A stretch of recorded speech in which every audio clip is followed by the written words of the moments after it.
Shalom sahabat JTA Ministry, seperti biasa hari ini bersama dengan saya ada Pastor James, Pastor Ibu. Ya, shalom Ibu Tantin. Bersama saya, ada kemudian Bu Happy Sondang yang bajunya lain sendiri. Dalamannya juga ada seperti saya, sama aja kita. Ya, sahabat JTA Ministry, di bulan ini kita nanti akan ada satu hari ya, itu yang akan kita peringati bersama-sama sebagai hari apa itu? Jumat Agung. Jumat Agung. Iya. Semua orang yang percaya akan memperingati hari itu, hari yang sangat luar biasa. Betul. Lalu ada banyak pertanyaan atau di luaran sana mungkin juga kita juga mendengar bahwa apa sih sebetulnya hari Jumat Agung itu? Iya. Iya kan? Betul. Apa Jumat Agung itu? Beberapa orang pasti sudah mengerti bahwa Jumat Agung itu adalah hari di mana Tuhan Yesus Kristus kita, kenapa itu? Mati. Di kalender pun ditulis hari kematian. Iya, Yesus di Kristus. situ ditulis hari kematian Yesus Kristus. Ya. Lalu ada banyak juga pertanyaan. Yesus yang dia adalah Tuhan, ya, dan itu adalah Tuhan bagi kita orang yang percaya. Yang kemudian kalau kita lengkapi namanya siapa Tuhan kita namanya itu Yesus Kristus, Yesus yang diurapi. Ya. Bagaimana mungkin seorang Tuhan, pribadi Tuhan itu bisa mati? Nah, ini adalah satu rahasia besar yang termasuk juga itu adalah rahasia keselamatan bagi kita orang yang percaya yang perlu kita singkapkan. Kenapa bisa seperti itu? Ya. Kenapa Tuhan yang bernama Yesus Kristus itu mati? Dan ada lagi saudara, yang perlu kita pikirkan bahwa di kolong langit ini, di bawah langit ini, hanya ada satu pribadi yang dia punya hari kelahiran, hari kematian, dan hari kebangkitan kita. Hanya satu. Tapi itu nanti kita bahas nanti. Ya. Yang paling utama yang akan kita bahas adalah tentang kematian. Ya. Ya. Benarkah Tuhan Yesus itu mati? Iya. Ya, kita akan bahas itu. Ya, begitu kan? Ya. Baiklah. Biar ada pencerahan buat kita, biar hati kita juga sama-sama terbuka ketika kita mendengarkan share firman Tuhan ini.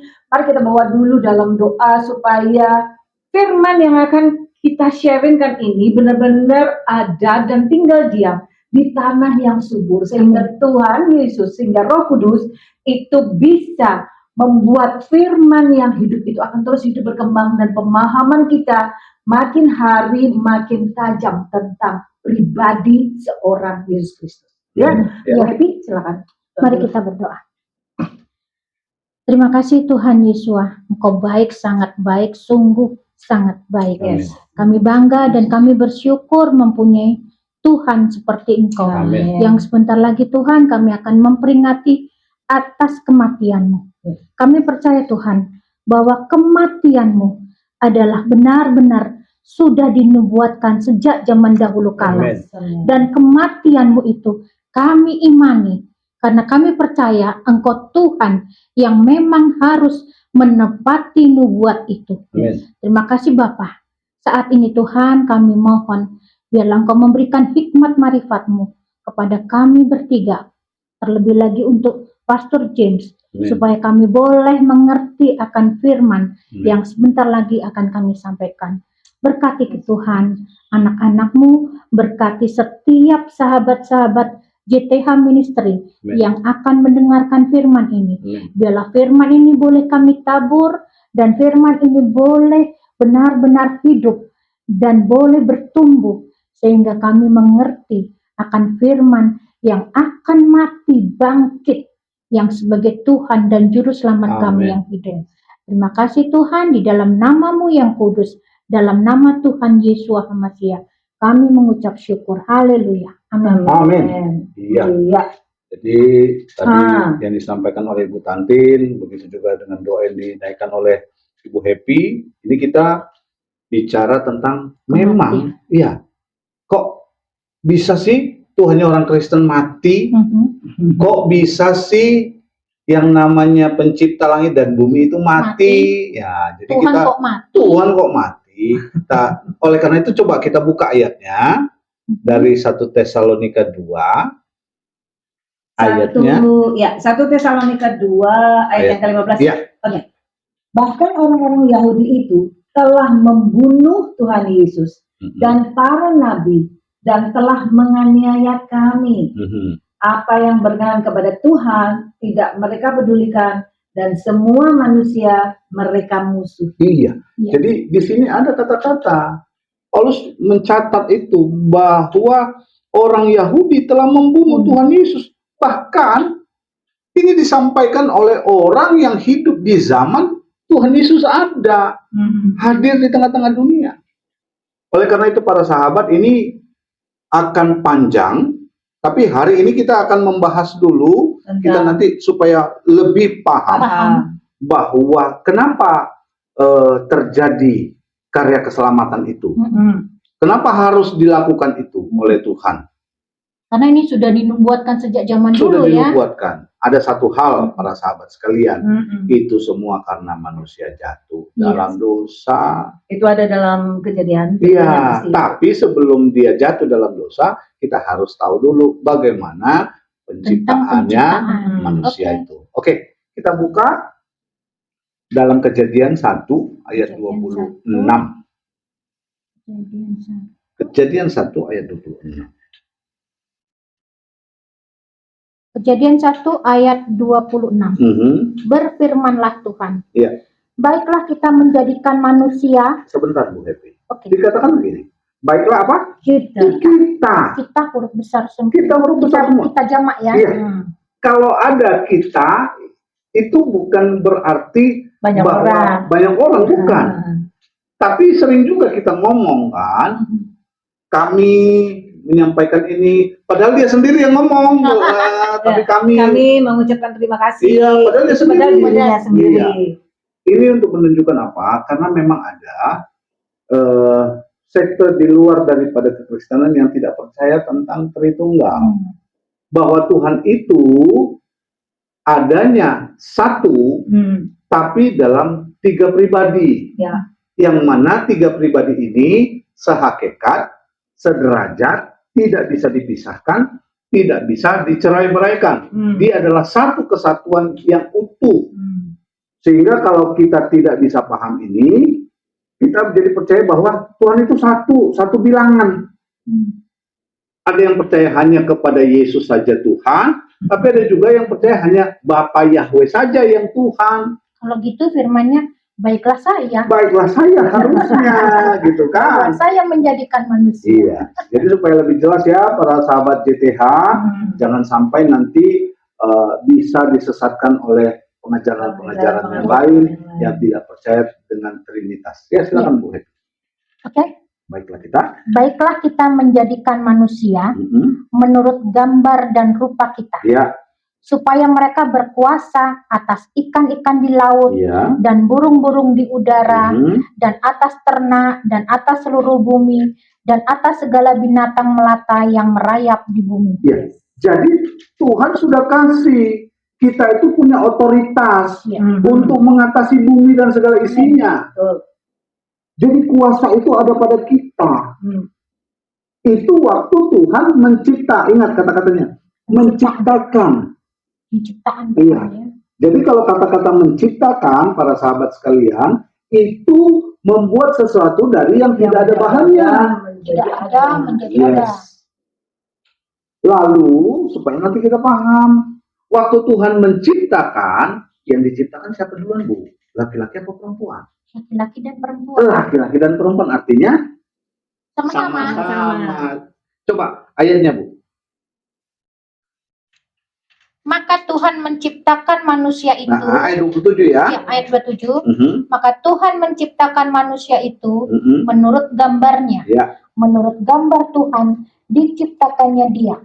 Laki-laki dan perempuan diciptakannya mereka. Diciptakannya dia, laki-laki dan perempuan. Ingat para sahabat sekalian, di mata Tuhan perempuan, laki-laki itu sama nilainya. Tidak ada perbedaan gender. Tidak dengan perempuan. Iya. Tidak ada. Mereka setara. Setara. itu akan terjadi perbedaan itu karena kembali lagi karena dosa. Setelah laki-laki dan perempuan ini berdosa, jatuh dalam dosa, barulah itu ada kata gender. Iya, karena tidak mungkin laki-laki melahirkan. Iya. Dan juga memang sudah ditetapkan bahwa perempuan itu sebagai penolong. Yes. Tapi ini nanti kita akan bahas. Iya. Karena kita bahas kalau firman itu kan namanya firman itu kan sesuatu yang hidup, Iya. ya. Dan itu hidup ada di dalam diri kita kalau kita pelajari gitu ya.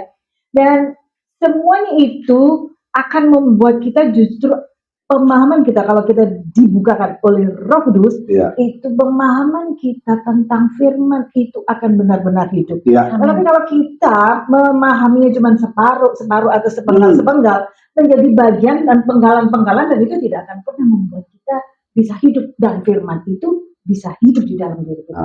Amin. Gitu ya. Saking semangatnya minum dulu lah. Boleh. Nah, jadi kita kembali lagi para sahabat ya di ayat 27 tadi. Tolong ulangi Bu Happy sedikit dari awal. Maka Tuhan menciptakan manusia itu menurut gambarnya. Artinya bahwa manusia diciptakan segambar dengan penciptanya. Nanti kita akan tahu segambar dengan pencipta. Tadi kan sudah kita katakan bahwa Tuhan itu adalah Tuhan yang satu hakikat, sederajat, ada 3 pribadi. Dikatakan Tuhan itu yang kita kenal dalam nama Bapa, Putra, dan Roh Kudus. Lalu dia akan menjadi sehakikat, segambar dengan siapa? Nanti akan kita lihat. Lanjut lagi Bu Happy. Ayat 28. Tuhan memberkati mereka. Mereka itu artinya laki-laki dan perempuan. Betul. Itu ya. Lalu Tuhan berfirman kepada mereka, beranak cuculah dan bertambah banyak. Stop Bu Happy. Ini kita kembali lagi mau mengajarkan kepada seluruh jemaat ataupun para sahabat JTH Ministry. Enggak jemaat lah ya. Nanti kalau kita akhirnya mau buka gereja JTH, jamahan Tuhan akhir hari ini JTH Ministry jadi gereja ya, kita puji Tuhan ya. Itu rencana Tuhan, kita nggak tahu. Kita lakukan apa yang menjadi bagian. Kita berfirman. Dikatakan begini, Tuhan memberkati mereka. Jadi berkat dulu, lalu firman Tuhan kepada mereka yang diberkati itu apa? Baru beranak cucu. Beranak cucu, jangan dibalik. Jangan beranak cucu, baru ke gereja diberkati. Baru pemberkatan. Jangan. Itu sudah melanggar apa yang menjadi ketetapan Tuhan. Berkati dulu supaya waktu Tuhan selesai memberkati, lalu perintah tadi beranak cucu itu dilakukan. Jangan pernah dibalik. Ingat para anak muda nih, anak-anak muda di JTH Ministry, para sahabat sekalian yang menyaksikan, mungkin juga punya orang tua yang lagi menyaksikan, punya anak-anak yang sudah beranjak remaja dewasa, jaga pergaulan mereka. Jangan sampai seperti yang tadi terbalik ya. Dengar firman Tuhan ini ya. Iya, ingat itu. Beranak cucu, bertambah banyak, penuhilah bumi, taklukkanlah itu, berkuasalah, bla bla bla bla. Kita diberi kuasa. Yes. Makanya lagunya kan bagus. Ku diberi kuasa dari Raja Mulia menaklukkan musuh di bawah kaki. Iya. Jadi kita itu punya kuasa. Walaupun nanti kita akan lihat bahwa kuasa itu hilang. Ya. Gara-gara apa? Dosa. Jadi inilah penciptaan manusia waktu awal-awalnya. Tuhan menciptakan. Menciptakan di mana? Di alam roh. Yes. Di alam Tuhan. Di surganya Tuhan. Lalu siapa yang diciptakan tadi dikatakan? Laki-laki dan perempuan. Artinya semua laki-laki dan perempuan yang ada dan pernah turun ke dunia ini sudah diciptakan sejak zaman dulu. Di alam roh. Iya. Lalu proseslah terjadi. Tuhan menempatkan manusia yang tadi diciptakannya itu diturunkanlah ke bumi. Nah, waktu diturunkan ke bumi, pertanyaannya siapa lebih dulu? Satu persatu ya. Satu persatu, siapa lebih dulu? Adam dulu. Adam. Kalau waktu dicipta, ingat, waktu dicipta bareng-bareng. Ya. Tapi waktu ditempatkan di dunia, satu persatu dan lebih dulu Adam. Adam. Kita buka Kejadian 2 ayat 7 sampai 9. Kejadian 2 ayat 7. Ketika itulah Tuhan membentuk manusia itu dari debu tanah, Ya. dan menghembuskan nafas hidup ke dalam hidungnya. Demikianlah manusia itu menjadi makhluk yang hidup. Menjadi makhluk yang hidup. Siapa itu kita kenal dia namanya? Adam. Adam dibentuk oleh Tuhan dari debu tanah. Ingat ya kata-katanya. Dibentuk dari debu tanah. Ini harus dicatat banget para sahabat. Karena nanti ada hubungannya. Kembali lagi terhadap Ini dosa. dibentuk berarti dibuat ya? Dibuat. Sumbernya adalah debu dan tanah. Yang notabene itu ada di bumi. Iya. Ingat itu. Dibentuk. Lanjut, Bu. Ini belum zaman jatuhnya manusia ya? Belum. Ini masih proses penempatan di Taman Eden. Iya, Eden apa Eden? Nah, itulah itu. Tergantung orangnya. Kalau orang Batak Eden. Oke. Ayat 8. Ayat 8. Selanjutnya Tuhan membuat taman di Eden. Di sebelah timur, disitulah ditempatkannya manusia yang dibentuknya itu. Iya. Lalu Tuhan menumbuhkan berbagai-bagai pohon dari bumi yang menarik dan yang baik untuk dimakan buahnya. Dan pohon kehidupan di tengah-tengah taman itu. Serta pohon pengetahuan tentang yang baik dan yang jahat. Ya, jadi para sahabat sekalian ingat ya, pertama sekali manusia yang dibentuk Tuhan itu yang dikonsumsi adalah tumbuh-tumbuhan. Ya. Sebelum manusia jatuh dalam dosa, makanannya adalah tumbuh-tumbuhan atau dikenal sekarang vegetarian. Jadi nggak ada dong. Nggak ada dong makan kaki bapak. Tumbuh-tumbuhan. Hanya tumbuh-tumbuhan dan biji-bijian buah segala macam. Hanya itu. Berarti supaya kita sehat, marilah kita kembali makan tumbuh-tumbuhan. Masalahnya, Pastor James itu kalau makan tumbuhan, hanya makan itu, nggak bisa keluar tumisnya. Apalagi ada tuh satu suku saya nggak susah sebut ya, sampai daun pintu pun dimakan kalau lembek, daun jendela disikat, namanya daun-daunan. Ya itu misu ya para sahabat sekalian. Lalu sesudah itu Tuhan membentuk pertama kali Adam.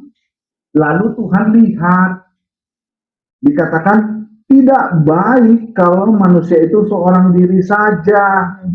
Tapi saya nggak usah lompat langsung ke situ. Ada satu perkataan Tuhan terhadap Adam tadi. Ayatnya yang ke-15. Ayat 16 saja langsung, Bu Heti.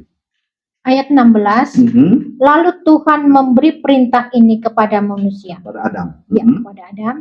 Semua pohon dalam taman ini boleh kau makan buahnya dengan bebas. Ya. Tetapi pohon pengetahuan tentang yang baik dan yang jahat itu, janganlah kau makan buahnya.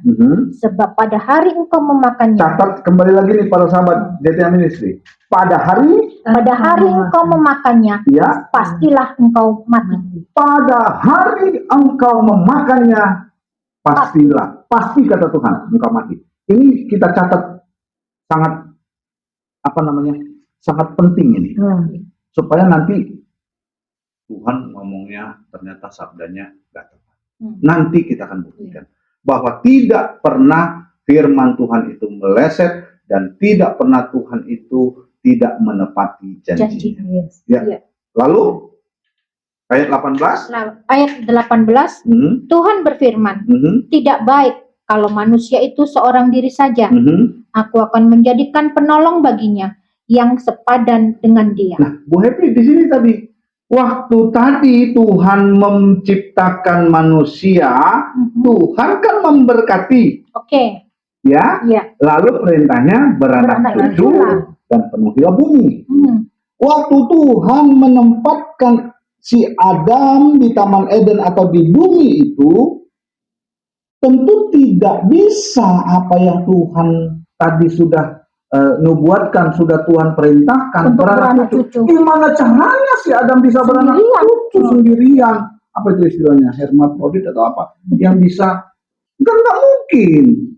Goyang-goyang lahir anak. Gara-gara Nggak mungkin. kepala? Nggak mungkin. Hanya di satu suku Iya. yang bisa. Di mana itu? Gak usah sebut lagi juga sukunya.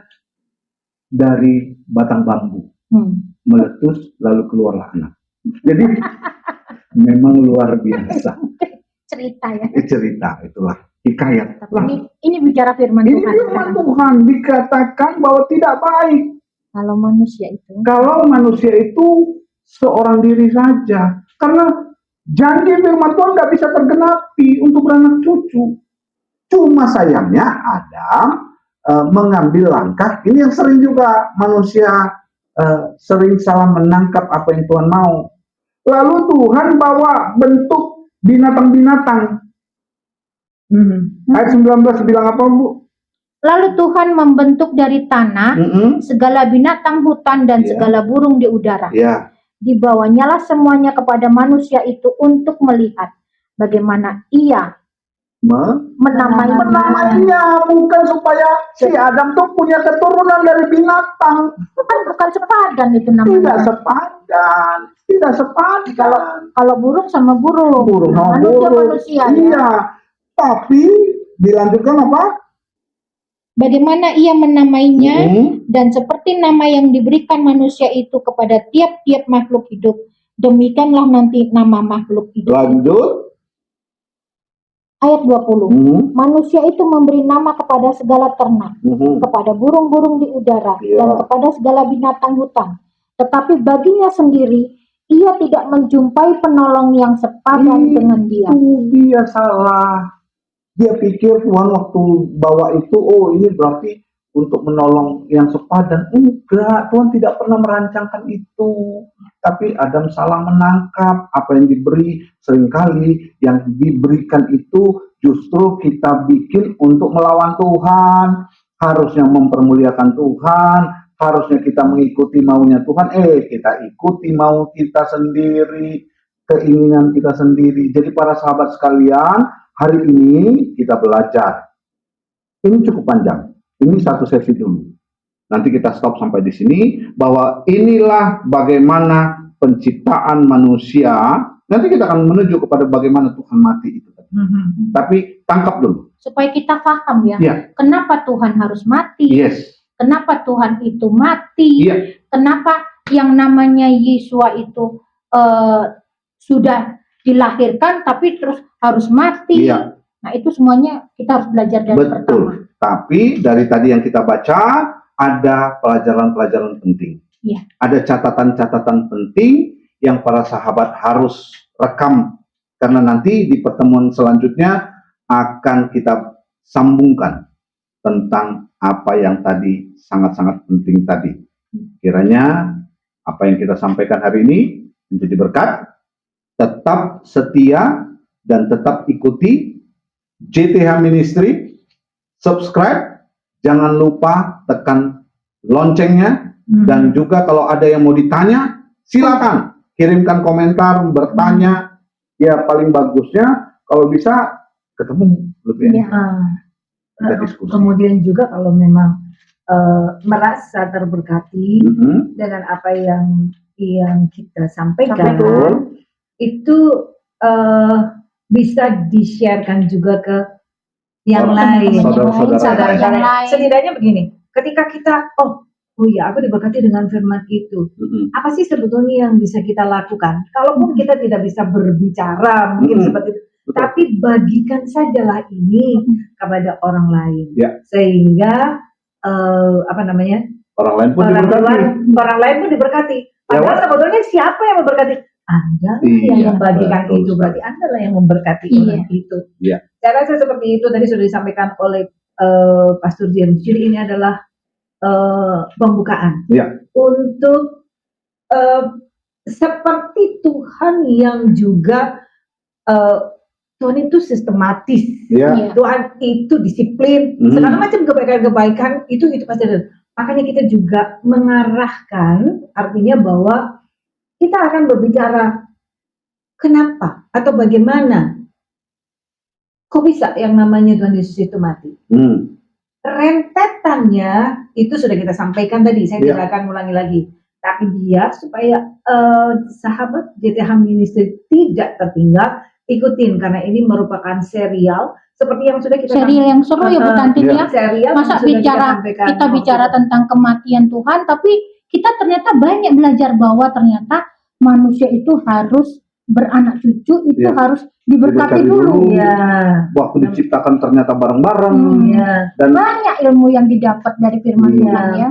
Itu dan kita semuanya seperti tadi kita sudah sampaikan, dasar firmannya itu ada. Kita sudah sampaikan juga.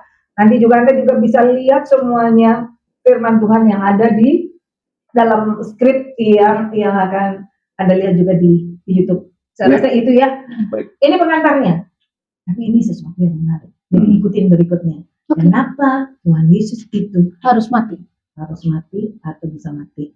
Pastor mau tutup dalam doa? Iya, baik para sahabat sekalian, mari kita bersatu dalam doa. Kembali kami mengucap syukur kepadamu ya Bapa, kalau hari ini Tuhan izinkan kami menerima pengajaran daripada Engkau sendiri lewat firman yang sudah kami dengar.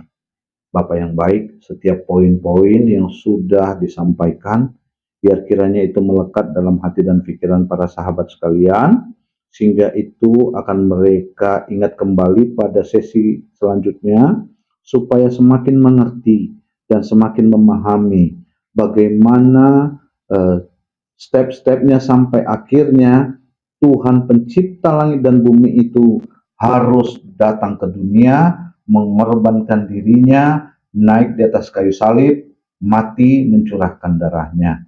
Tolong setiap kami ya Bapa, supaya dengan itu semuanya ya Tuhan, kami semakin setia kepada Tuhan. Kami tidak goyah ke kiri dan ke kanan. Apapun yang Tuhan izinkan kami alami, karena kami sudah mengerti firman-Mu, kami dikuatkan. Sehingga dengan itu ya Bapa, iman kami tidak goyah, iman kami tidak gugur. Dan juga lewat firman yang sudah kami mengerti itu, kami akan sanggup melakukannya. Karena kami sudah mengerti. Dan waktu kami melakukannya, maka Tuhan pasti akan membela kami, pasti akan menolong kami, pasti akan memberkati kami, karena itu adalah janji Tuhan. Siapapun yang setia melakukan firman Tuhan, Tuhan pasti akan tolong dalam hidupnya. Para sahabat sekalian yang sudah mendengar dan juga menyaksikan program ini ya Tuhan, kiranya Engkau yang menolong mereka, apapun yang menjadi pergumulan mereka, biarlah Engkau yang terus menjadi jawaban dalam hidup mereka. Terima kasih Bapak yang baik.